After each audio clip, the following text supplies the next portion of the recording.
ঠিক আছে।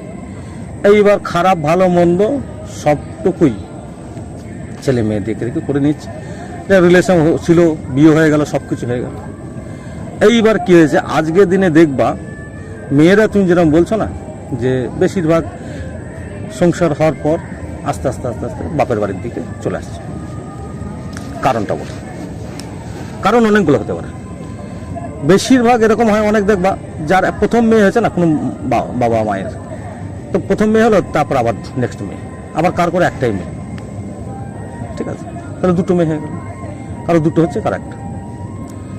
এবার বাবা মাও দেখছে, যদি সবাই কিন্তু আমার স্বার্থের দাস, সবাই নিজের স্বার্থ করে বোঝে, তো তার বাবা মার কাছে ওই মেয়েটার এমন মূল্য হয়ে গেছে যে মেয়ে ছাড়া মেয়ের, তার ছাড়া কোনো উপায়ও তো তার নেই, কী করবে সে, তার উপায় নেই।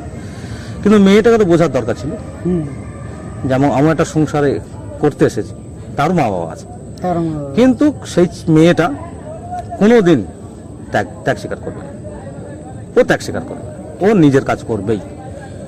আবার নিজের কাজ করার ব্যাপার আছে, কারণ মেয়েরা কারো কথা শুনতে রাজি নয়, তাতে ভুল হোক আর সঠিক হোক। ওরা বলেছে হ্যাঁ চলে যাবো, আস্তে আস্তে সেই ছেলেটাকে সেখানে নিয়ে যাবেই। এইবার যদি সেই ক্ষেত্রে না নিয়ে যেতে পারে, তাহলে আবার কি হবে, ডিভোর্স হতে পারে। এখনকার দিনে ডিভোর্স দেওয়াটা খুব ইজি হয়ে গেছে, আর কেউ কাউকে ভয় পায় না, ভয় পায় যে আমি ডিভোর্স দিয়ে দেবো, আমার সঙ্গে আমার লাইফ কি হবে না হবে, সব কোনো সিস্টেমে বোঝে, বুঝতে চাইও না, বোঝার চেষ্টা করেও না আজকালকে, ছেলে হোক মেয়ে হোক কেউ করছে না। এবার সেই ছেলেটা দেখছে, সে ছেলেটা দেখারও আবার কারণ আছে, তার মা বাবা, ছেলেটার মা বাবা কী করছে, যেদিন থেকে সেই ছেলেটার বিয়ে হয়েছে না, ভালো সে বাসে, সন্তানকে ভালোবাসে না বলে ভুল হবে, এমন কোনো মা বাবা নেই যে সন্তানকে ভালোবাসে না, সবাই ভালোবাসে মন দিয়ে, মানে নিজের সন্তানের উপরে যে ভালোবাসাটা আছে সেটা মনে ভগবানের কাছেও মা বাবার নেই, এটুকুনি আমি মানি।